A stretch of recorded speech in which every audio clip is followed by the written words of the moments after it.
Mr. Men, Little Miss, go dancing. Roger Hargreaves.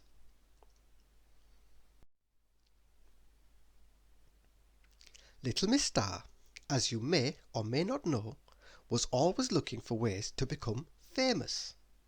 She longed for fame, like Mr. Greedy longed for cream buns.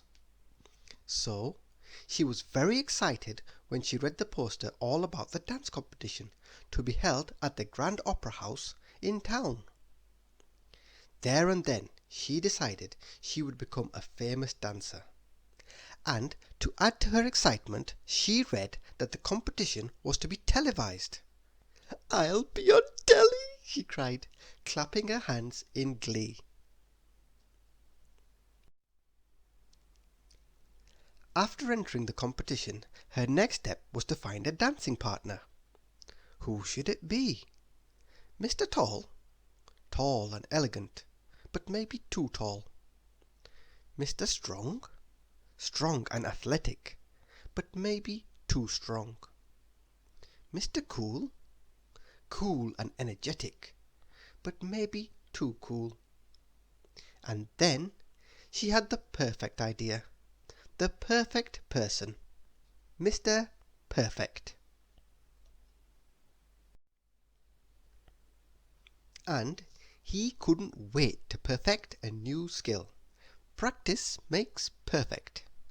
Little Miss Star and Mr. Perfect spent many long hours rehearsing their dance steps. All the while only one thought filled Little Miss Star's mind. "I'm going to be famous!" By the day of the competition they had perfected their dance routine, and they had chosen wonderfully striking outfits, the perfect outfits to stand out on television. Little Miss Star and Mr. Perfect turned up at the Grand Opera House on the evening of the competition.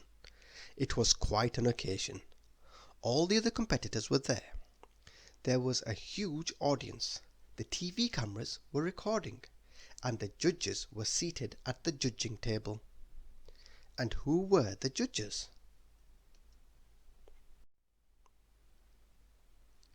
They were Mr. Cheerful and Little Miss Sunshine and Mr. Fussy and Little Miss Splendid. Mr. Cheerful was all fun and energy. Little Miss Sunshine was all smiles and happiness. Mr. Fussy was busy arranging his scorecards in a precise pile, and Little Miss Splendid was busy being splendid. The competition started with Little Miss Quick and Mr. Slow. They danced the foxtrot, which involved a slow, slow, quick, quick, slow step combination. Mr. Snow was very good at the slow steps, and Little Miss Quick was very good at the quick steps. Surprisingly, this meant they kept exact time. The judges then held up their scorecards. Little Miss Sunshine awarded them 10 out of 10. Mr. Cheerful gave them a 7. Little Miss Splendid scored them a 6. And Mr. Fussy held up a 1. Fussy old Mr. Fussy. The next couple on the dance floor were Little Miss Somersault and Mr. Tickle, dancing what they called the Tickle Tango. It was a mesmerizing tangle of arms and legs that somehow worked. The audience clapped and cheered their admiration.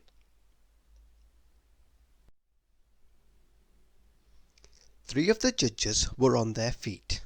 It was a 10 from Little Miss Sunshine, and an 8 from Little Miss Splendid and Mr. Cheerful. And Mr. Fussy? Oh dear, it was another 1, which deserved a tickle. Little Miss Star and Mr. Perfect watched from the side, feeling more nervous by the minute. The competition was in full flow. The Little Miss Twins danced the two-step in seamless unison. Poor Little Miss Fun endured Mr. Clumsy's clumsy feet treading on her toes. and Mr. Jelly was a jittery wreck dancing to Little Miss Scary's version of the Jitterbug.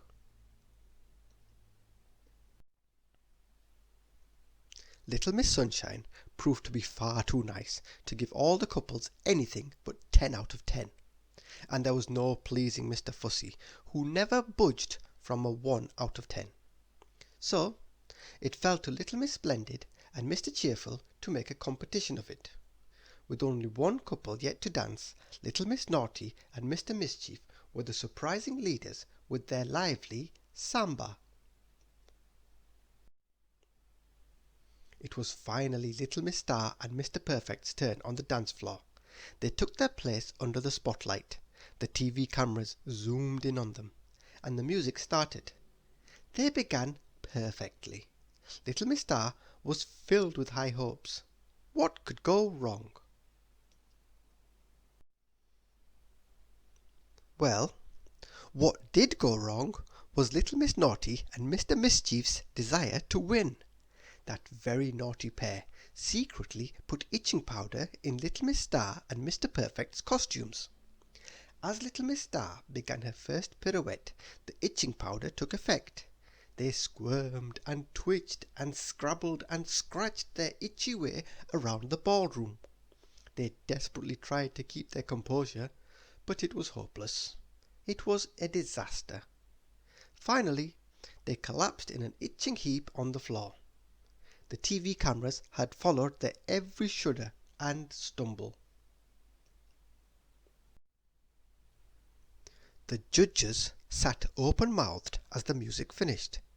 Poor Little Miss Star and Mr. Perfect. No points. They both went home feeling very disappointed, and Mr. Perfect had to admit that practice didn't always make perfect. All Little Miss Star's hopes of fame were ruined.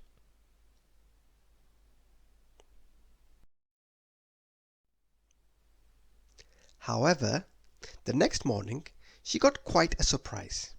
When she opened the newspaper, her picture was on the front page. When she turned on the television, she was the main news story. And it was the same on the radio and across the internet. The disastrous dance had made headlines around the world. She was famous, although not famous for quite the reason she had hoped for. But all the same, she was famous, and so was Mr. Perfect. Although he was not so happy. Not so happy to be famous for something quite so imperfect.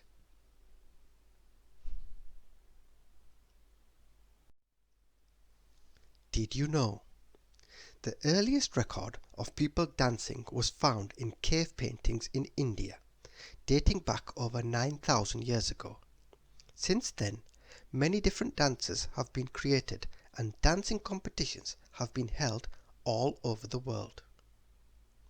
Mr. Tickle and Little Miss Somersault's Tickle Tango is based on one of the most famous dances of modern history, the tango, which began on the streets of 18th century Buenos Aires in Argentina.